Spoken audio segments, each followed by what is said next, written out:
Mukunda jewellers మొట్టమొదటి factory outlet లో long హారాల పండుగ. ఈ ఆఫర్ నవంబర్ 8 నుండి 16 వరకు. శివ తరువాత జేడి చక్రవర్తి స్థాయి చాలా పీక్స్కి వెళ్ళిపోయింది.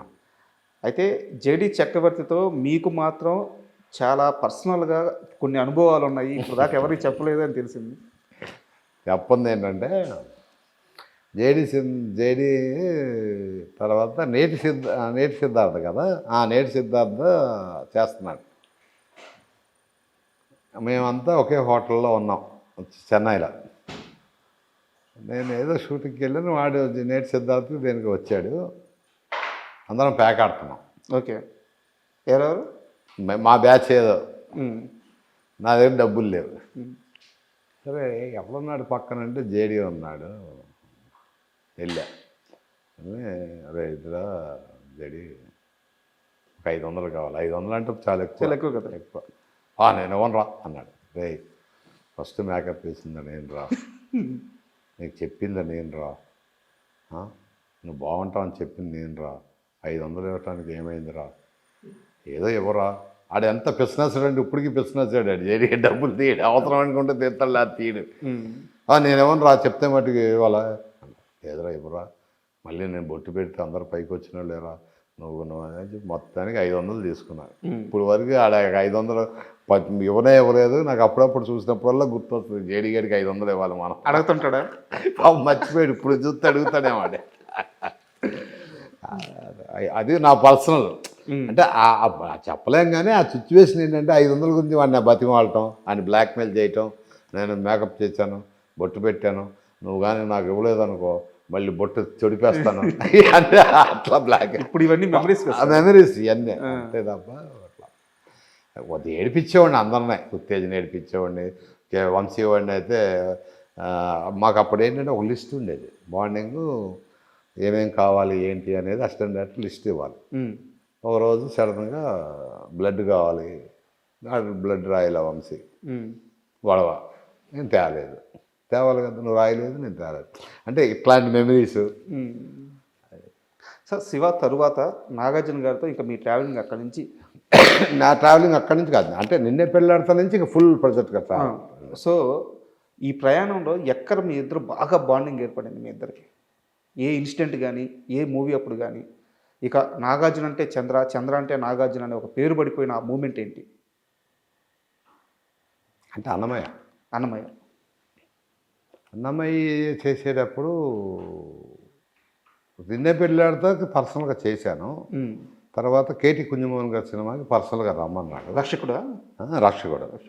రక్షకుడికి వెళ్ళాను కానీ ఆయనతో చెప్పేశాను నేను, సార్ నేను పర్సనల్గా చేయలేనండి, నాకు ఎందుకంటే పర్సనల్ మేకప్ వేసి ఒక దగ్గర కూర్చుంటాం కాదు, నాకు ఎటంటే అటు తిరగటం చేయటం, అంటే మనకు సంబంధం లేని వాటిల్లో కూడా దూరిపోవటం, ఆడితో తిట్లు తింటాం, నేను తిట్టడం, ఇది ఒక ఇదిగా ఉండేది నాకు. సంబంధం లేదు అనుకుంటే ఎవరైనా అల్పడి తక్కువ చేయటం, డైరెక్షన్ డిపార్ట్మెంట్లోకి వెళ్ళి సజెషన్ షాట్ తీరేదనే డైరెక్టర్ ఉంది, అది చూసేవాడు. ఇలాంటివి చేస్తూ ఉండేవాడు కదా, నాకు కట్టేసినట్టు అయిపోయింది నాగార్జున గారు పర్సనల్గా. అప్పుడు ఆయన అది కాదురా అన్నమయ్య సినిమా ఒకటి చేసి అన్నాడు. అక్కడి నుంచి అన్నమయ్య సినిమాకి ఫుల్ ప్రొడ్యూస్ చేశారు. ఫుల్గా చేయటం వల్ల ఏమైపోయిందంటే ఇంకా ఒకరికొకరు బాండింగ్ పెరిగిపోయింది. ఆయన క్యారెక్టర్ కానీ, నన్ను పిలవటం కానీ, చేయటం కానీ. శివ తర్వాత ఆయన రేంజ్ ఏంటంటే ఎక్కడికి వెళ్ళినా కానీ 500-600 మంది పబ్లిక్ వచ్చేసేవాడు. అంతే కదా. బాగా క్రేజ్ పెరిగిపోయినప్పుడు అక్కడి నుంచి వాళ్ళని తప్పించటం, అట్లా ఒక నాకు ఏదో తెలియని ఒక ఒక మనిషి అయిపోయాడు నాలోనే. అబద్ధం ఆడేవాడిని కాదు, తలెత్తి మాట్లాడేవాడిని, ఏమనుకునేవాడు కాదు, నవ్వుతూ ఉండేవాడు. ఇవన్నీ నాకు బాగా నచ్చినాయి. అంటే మనం పని చేయగలం ఈయన దగ్గర. అక్కడి నుంచి అన్నమయ్య దగ్గర నుంచి బాండింగ్ పెరిగిపోయింది. ఆయనకి ఎక్కడికి వెళ్ళినా నన్ను తీసుకెళ్ళటం, ఎక్కడికి వెళ్ళినా తీసుకెళ్ళేవాడు, చంద్ర అంటాం షూటింగ్. సో ఆ బాండింగ్ అంటే దాన్ని ఎట్లా చెప్పాలో తెలియదు. అన్న అనాలా, తమ్ముడు అనాలా, లేకపోతే నాకు కావాల్సిన మనిషి అనాలా. నన్ను అలాగే చూసేవాడు ఆయన, నేను అలాగే చూసుకున్నాను. ఇప్పటికి కూడా ఏంటంటే పోదు, ఇప్పటికి కూడా అది అలా అయిపోయింది. అందుకనే నేను మానేసినప్పుడు వేరే వాళ్ళ మీద మటుకు మళ్ళీ మేకప్ వేయలేదు. వేరే వాళ్ళకి వెళ్ళేది ఇప్పుడు దాకా మీరు. ఆయన దగ్గర నుంచి దేనికి మన సాయిబాబా సినిమా చేసిన తర్వాత చెప్పా, సార్ ఇంకా నేను రిటర్న్ తీసుకుంటాను సార్, ఆలోచించుకోరా చాలు అంతే. చాలామంది ఆర్టిస్టులు పిలిచారు. నేను మేకప్ వేసేది ఆయన దగ్గర నుంచి మానేయడం ఎందుకు? అంతే కదా, ఇట్స్ ఫ్యాక్ట్ కదా. ఆయన దగ్గర నుంచి మానేసి మళ్ళీ వేరే వాళ్ళ దగ్గరికి మేకప్ చేయాల్సిన అవసరం నాకేం. ఒకటి మట్టుకు గ్యారంటీ చెప్తాను, ఇండస్ట్రీలో అలాంటి హీరో దొరకటం మేకప్ మ్యాన్కి చాలా అదృష్టం ఉండాలి. మేకప్ మ్యాన్కి, వేరే వాళ్ళు కాదు. నాలాంటి తింగిరోని, మామూలు తింగిరోని కాదు నేను. ఎవరినంటే వాళ్ళని ఇష్టం వచ్చినట్టు తిట్టడం, గొడవలు కూడా పెట్టుకునేవాడు, పెద్ద పెద్ద గొడవలు పెట్టుకున్నాం. అయినా నన్ను ఆయన భరించడం అనేది ఇంకా గ్రేట్. అసలు నన్ను ఎప్పుడో తీసి బయటికి పంపాలండి. నా దేనికి ఫేస్ అని అంటే రారా ఆడితే గొడవ. అయితే ఒక్కడ కూడా ఆ చుట్టుపక్కల నాగార్జున గారు వస్తుంటే జనం షూటింగ్కి వస్తున్నాడు, ఒక్కడిని కూడా దగ్గర రానిచ్చేవాడు కదా. అట్లా చూస్తే వెళ్ళిపోయేవాళ్ళు. కటౌట్ అలాగే ఉండేది, కటౌట్ అట్లా మండిగా ఉండేవాడిని జ్ఞానం చేయటం. అది సార్. శివ విషయానికి వస్తే ఇంకో వ్యక్తి గురించి మాట్లాడుకోవాలి, ఎస్ గోపాల్ రెడ్డి గారు. అప్పటికి ఎస్ గోపాల్ రెడ్డి గారి మీద ఒక పేరుండేది. సినిమా స్టార్టింగ్కి వస్తే ఎండింగ్కి ఉండేవారు కాదు. అంటే ఆయన చాలా బిజీ, ఏ రోజు ఏ సెట్లో ఉంటారో తెలియదు. ఆయన్ని చాలామంది వద్దు అన్న ఆర్జీవి ఆయనే కావాలని పట్టుబట్టి పెట్టుకున్నారు. నిజమేనా? మంచి కెమెరా. ఇప్పుడు ఆయన బాగా బిజీ. ఫస్ట్ షెడ్యూల్ వరకు చేసుకొని సెకండ్ షెడ్యూల్ వచ్చేటప్పటికి ఆయన దగ్గర పని చేసేవాళ్ళని ఎవరిని పెట్టి వెళ్ళిపోవటం ఇవన్నీ చేస్తూ ఉండేది. గోపాల్ రెడ్డి గారు ఫస్ట్ అరే ఈ సినిమా ఇవన్నీ చూస్తూ ఉంటే ఈ సినిమా ఎలా తీయాలో అర్థం కావట్లేదురా అన్నాడు గోపాల్ రెడ్డి గారు నాతో. ఆయన ఈ క్రెయిన్ ఏంటో, ఈ ఏంటో, ఈ తిప్పటాలు ఏంటో, ఈ ఏంటో నాకేం అర్థం కావట్లేదురా అన్నాడు ఆయన. ఫస్ట్ అదేంటంటే అట్లా అంటున్నారు ఏంటంటే, ఏమరా ఈ ట్రాలీ అంటాడు కాసేపు, ట్రాక్ అంటాడు కాసేపు, ఒకసారి టైట్ క్లోజ్ అంటాడు. అంటే వాళ్ళంతా పాత పద్ధతిగా ఏంటి, వచ్చావా ట్రాలీ చేసావా, వెళ్ళిపోయావా, ఒక దగ్గర ఆగావా, అటు సజెషన్ తీసుకున్నావా, ఈ సజెషన్ తీసుకున్నావా, డైలాగ్ చెప్పావా, 2 క్లోజులు తీసుకున్నావా, సీన్ అయిపోయింది. ఇది అట్లా కాదు కదా. నాకు గోపాల్ ఆ 2 కళ్ళు కనపడాలి గోపాల్ నాకు. అలాగే రాము పట్టరండ్రా అంటే ప్రతిదీ డీటెయిల్డ్. ఆయన మనసులో ఏమనుకుంటాడు ప్రతి డీటెయిల్డ్గా చేసేవాడు. ఫస్ట్ గోపాల్ నమ్మకం లేదు గోపాల్ రెడ్డికి. ఈ యాంగిల్స్ ఏంటి, ఇది అంటాడు, కింద పడుకుంటాడు, చెరుకు రసం బండి దగ్గరికి వెళ్తాడు, చెరుకు రసం బండిలో నుంచి రమ్మంటాడు, కింద కాళ్ళు పరిగెత్తడం ఏంటి, బూట్లు ఏంటి. అప్పుడు చేయలేదుగా నన్ను ఎవరో. అవును, గ్రౌండ్లో కెమెరా పెట్టుకుంటే వాళ్ళందరూ పాస్ అవ్వటం, టర్న్ చేస్తే షాడో అట్లా వెళ్తాం. ఇంట్రెస్టింగ్, ఎంత ఇంట్రెస్టింగ్ ఉంటుంది. కాళ్ళన్నీ డబ్బ వచ్చిన తర్వాత అట్లా చూస్తే ఒక గోడ మీద టప షాడోస్ పరిగెత్తాం. అవును, సిగరెట్ తాగుతుంటే ఆ పేక్కి క్లోజ్ అదే అట్లా. తర్వాత ఏం చేశాడంటే అట్లా ఆ సినిమా మొత్తం ఫుల్ సినిమా పనిచేశాడు ఆయన. తర్వాత ఆయనకే తెలియకోకుండా సినిమా అంతా అయిపోయినాక ఆయన ఫీలింగ్ ఏంటి సార్? ఫీలింగ్ ఏముంది అన్నాడు అంతేలా. అంటే ఎడిటింగ్ అయ్యేదాకా తెలియదు. సినిమా అయిపోయిన తర్వాత మామూలు అయిపోయింది, వెళ్ళిపోతాం, అంత అయిపోయింది. ఎడిట్ చేసిన తర్వాత అసలు దాని వాల్యూ కథ. ఎడిట్ చేసిన తర్వాత కూడా కొంతమంది తెలిసిన వాళ్ళు మాతో అంటాం ఏంటంటే, అంతా ముక్కలుగా ఉందిరా బాబు అని.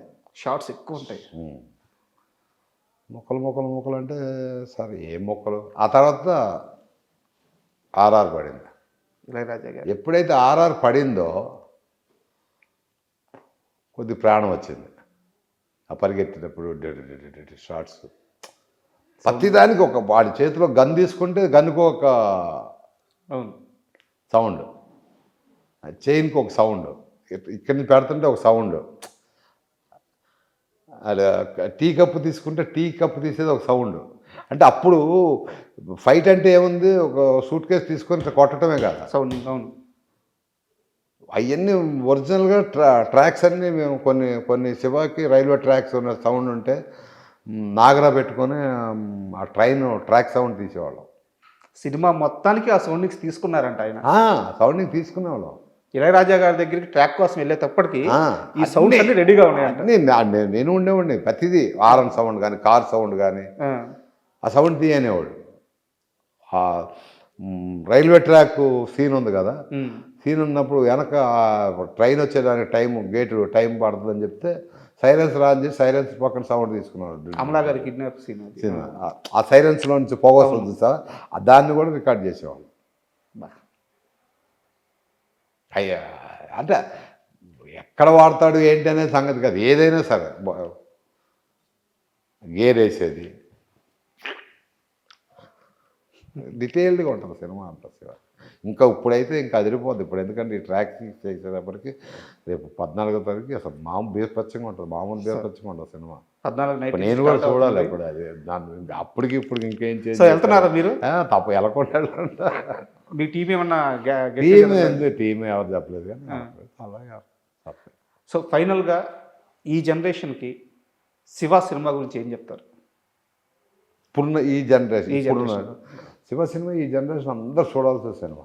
ఉమ్, బాహుబలులు తర్వాత ఈ త్రిపులార్లు ఇవన్నీ కాదు, తక్కువ బడ్జెట్లో సినిమా ఎలా చేయాలి, లేకపోతే అంటే నేను ఆడియన్స్ అంటే సినిమా బాగుంటే ఏదంటే అది చూస్తారు కానీ ఆడియన్స్ చెప్పటం కాదు, వచ్చే డైరెక్టర్లు చెప్తున్నాను. డైరెక్టర్లు అవ్వాలి అనుకున్న వాళ్ళు ఎవరైనా ఉంటే వాళ్ళకి చెప్పేది ఏంటంటే సినిమా తక్కువ బడ్జెట్లో ఎలా తీయాలి, సౌండ్ ఎఫెక్ట్స్ మనం వెళ్ళి మ్యూజిక్ డైరెక్టర్తో కొట్టిస్తారని అవసరం లేదు, మన దగ్గర ఒక సౌండ్ది ఉంటే మనకు కావాల్సింది అన్నీ రైల్వే ట్రాక్ దగ్గరికి వెళ్తే రైల్వే ట్రాక్ సౌండ్ వస్తుంది, ఏది కావాలన్నా మనం క్రియేట్ చేసుకోవాలి. ఒరిజినల్ శివలో అలా చేసాం ఒరిజినల్గా, ట్రైన్ ట్రాక్ దగ్గర ట్రాక్స్ అని ఇలా చేసాం కదా, ఇట్లా చేసుకొని శివ సినిమాని ఇంకొక 10-15 ఏళ్ళు ఇంకా గుర్తుంటుంది నాకు తెలుసు. సూపర్.